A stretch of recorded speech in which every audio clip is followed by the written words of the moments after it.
Salam kasih dalam Dhamma, Namo Buddhaya. Perkenalkan anak-anak semua, saya Bapak Jumadi dan pada pertemuan ini kita akan bersama-sama belajar tentang tokoh inspiratif.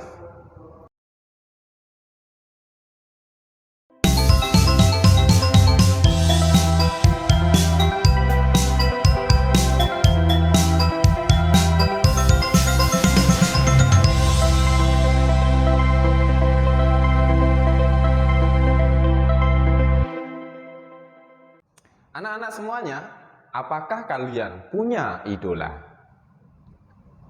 Apa yang membuatmu mengidolakan mereka?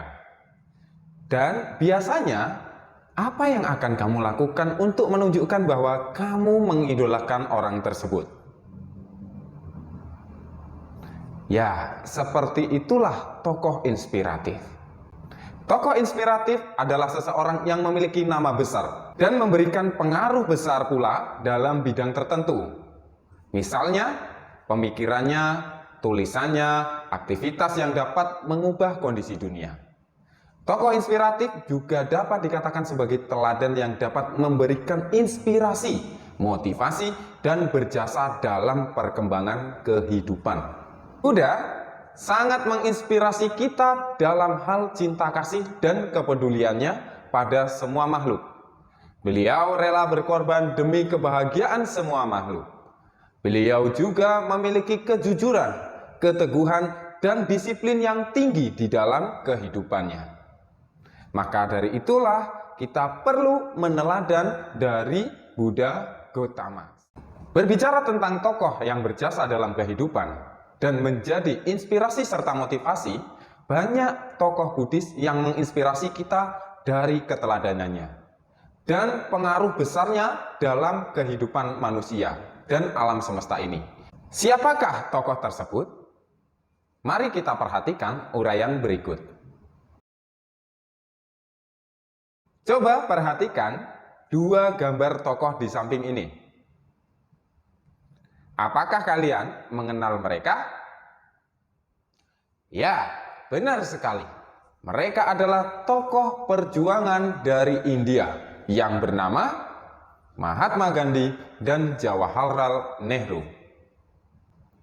Kenapa kemudian Mahatma Gandhi dan Jawaharlal Nehru ini dikatakan sebagai tokoh inspiratif? Ada yang sudah tahu jawabannya? Oke. Mari kita cari tahu.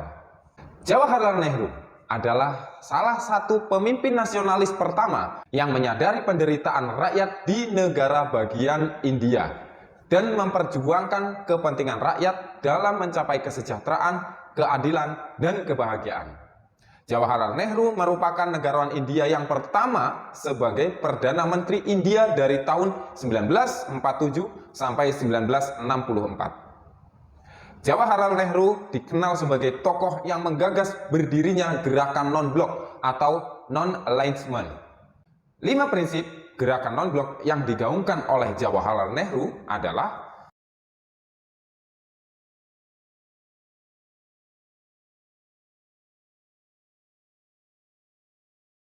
Jawaharlal Nehru merupakan salah satu pemimpin pergerakan kemerdekaan India dan diklaim sebagai penerus politik dari Mahatma Gandhi. Nah, kemudian siapakah Mahatma Gandhi? Mahatma Gandhi merupakan tokoh spiritual dan pemimpin gerakan kemerdekaan India. Ia dikenal dengan ajarannya serta kecintaannya pada perdamaian. Mahatma Gandhi terus memperjuangkan hak-hak rakyat India dengan menggunakan cara tanpa kekerasan. Terdapat 4 cara yang digunakan oleh Mahatma Gandhi sebagai ajarannya kepada masyarakat India guna melenyapkan pengaruh kolonialisme atau penjajahan. Di antaranya ialah ada ahimsa, hartal, satyagraha, dan swadesi. Nah, anak-anak semuanya, coba carilah pengertian dari 4 ajaran Mahatma Gandhi, yaitu ahimsa, hartal, satyagraha, dan swadesi. Kemudian sampaikan kepada guru serta teman-temanmu. Oke? Mantap. Anak-anak semuanya, coba perhatikan gambar di samping. Kira-kira siapakah beliau? Ya, beliau adalah Yongey Mingyur Rinpoche. Mingyur Rinpoche lahir pada tahun 1975 di daerah perbatasan Himalaya antara Tibet dan Nepal. Rinpoche merupakan guru meditasi yang cukup terkenal. Sejak usia muda, Rinpoche tertarik dengan kehidupan kontemplasi. Sejak kecil, ia sudah tertarik dan menghabiskan waktunya untuk mengikuti retret yang ketat. Di usia 17 tahun, Rinpoche diundang menjadi guru di pusat retret selama 3 tahun. Dari Rinpoche, kita bisa belajar bahwa kita harus memiliki semangat, disiplin, ketenangan, dan kegigihan sebagai bagian dari nilai-nilai moralitas. Anak-anak semuanya, apakah ada dari kalian yang mengenal tokoh di samping ini? Beliau sangat terkenal untuk era modern saat ini. Siapakah tokoh tersebut? Kemudian kelebihan apa yang bisa diteladani sehingga nama beliau ini banyak dikenal oleh umat Buddha di seluruh dunia? Ya, beliau adalah Ajahn Brahm. Ajahn Brahm yang juga dikenal dengan Ajahn Brahmawangsa lahir di London, Inggris 7 Agustus 1951 dengan nama Peter Bates. Beliau adalah biku dari aliran Theravada. Ajahn Brahm ditahbiskan di Bangkok pada usia 23 tahun oleh kepala wihara Wat Saket.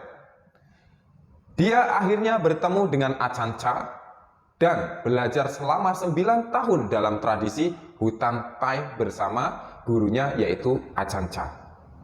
Apa yang kemudian bisa diteladani dari Yang Mulia Ajahn Brahm? Ya, beliau memiliki keteguhan dalam menjaga etika dan moralitas. Kemudian kegigihan serta semangatnya, kecintaannya dan kepeduliannya pada sesama dalam setiap pengabdiannya. Yang akhirnya beliau mendapatkan penghargaan pada bulan Oktober 2004. Ajahn Brahm dianugerahi medali John Cartin atas visi kepemimpinan pelayanannya kepada masyarakat Australia oleh Cartin University.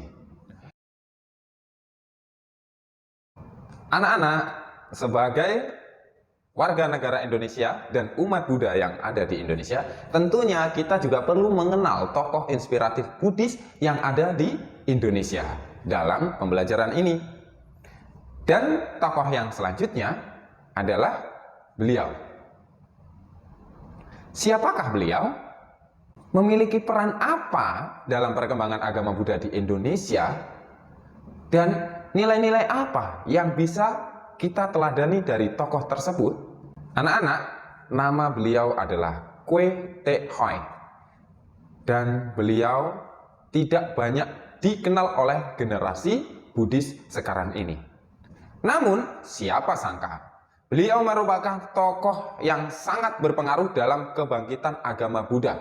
Meski tidak memakai jubah, ia menjadi tokoh sentral dalam membangkitkan Buddha Dharma di Indonesia. Kebangkitan Buddha Dharma di Indonesia tidak datang dari kaum spiritualis, melainkan dari tokoh intelektual melalui karya-karyanya. Pada tahun 2012, nama beliau diabadikan untuk kawasan Glodok oleh pemerintah daerah Jakarta saat itu karena jasanya dalam kesusastraan, agama, kebudayaan, serta sosial politik. Pemerintah juga memberikan penghargaan budaya Parama Dharma kepada Bapak Kwe Te Hoi. Keteladanan yang bisa dicontoh dari Bapak Kwe Te Hoi adalah kepedulian pada agama Buddha, semangat yang tinggi, ketekunan, dan masih banyak lagi.